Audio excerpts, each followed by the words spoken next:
आज अखिल भारतीय किसान महासभा के बैनर तले प्रखंड मुख्यालय के सामने एक दिन का धरना दिया गया है और 5 सूत्रीय मांग पत्र हम लोग यहाँ वीडियो के माध्यम से हम लोग मुख्यमंत्री को भेज रहे हैं कि ये बहुत विकट स्थिति है।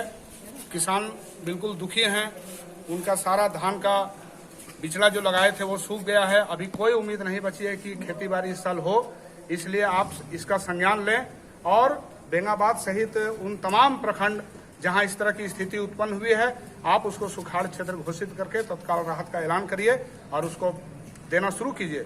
दूसरी बात है कि इसकी मार किसानों के साथ साथ मजदूरों पर भी पड़ी है। जो लोग खेती बाड़ी के दिनों में आसानी से 2-3 महीने का रोजगार पाते थे, आज उनके सामने भी रोजगार का संकट खड़ा है, वो भी भूखों मरने के कगार पर जा रहे हैं। और मनरेगा भी, चूंकि ये बारिश के सीजन को मान करके अभी मनरेगा भी चलता नहीं है और आपकी जो मनरेगा की योजनाएं चल रही हैं उसमें भी लूट खसोट बहुत ज्यादा है। वैसे भी मजदूरों को उसमें बहुत ज्यादा लाभ नहीं मिलता। तो मनरेगा को ठीक ठाक करते हुए उसको कमीशन खोरी के बजाय सही मायने में रोजगार का योजना बनाते हुए, और अगर उससे भी नहीं होता है, संभव नहीं ही होगा, तो अन्य भी कोई वैकल्पिक योजना बना करके मजदूरों के रोजगार की गारंटी करिए और साथ ही साथ उनके लिए मजदूरी भी बढ़ाइए। मुख्यमंत्री जी से हम अपील करेंगे, हम उनको बताना चाहेंगे कि झारखंड के छोड़ करके दूसरे कई राज्यों में मनरेगा सहित अन्य मजदूरी की दरें भी इससे ज्यादा है। फिर आखिर ऐसा क्या कारण है कि झारखंड एक खनिज संपदा संपन्न राज्य होते हुए भी यहाँ इतना किस्म का टैक्स आता है, सब तरह से एक धनी राज्य की मान्यता होते हुए भी झारखंड में मजदूरी कम क्यों रहेगी?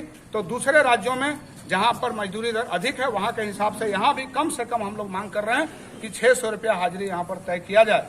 और इसके अलावे जो बिजली का बिल है, जो पिछली सरकार की नाकामियों के कारण, पिछली सरकार की लापरवाही के कारण वो महीना महीना बिल नहीं आने के कारण लोग बिल जमा नहीं कर सके और आज बिजली के बिल के साथ ब्याज को जोड़ करके हजारों हजार का ऐसा बकाया हो गया है कि गरीब अब उसको देने की स्थिति में नहीं है। तो उस बिजली बिल को भी माफ किया जाए और सरकारी अस्पतालों की कुव्यवस्था के कारण, सरकारी स्कूलों की बदहाल अवस्था के कारण जो गरीबों को शिक्षा और स्वास्थ्य के नाम पर तरह तरह से उनको जो कर्जदार होना पड़ा है, उन्होंने अधिकांश घरों के गरीबों ने, खास करके महिलाओं ने ग्रुप लोन ले रखा है और इसके लिए जिम्मेवार सरकार है। और इसके लिए एक जो भाजपा की सरकार लंबे समय तक रही है वो सबसे ज्यादा जिम्मेवार है। और हेमंत सोरेन जी की जो सरकार बनी है वो इसलिए बनी है कि उस सरकार की खराबियों को दूर किया जाए।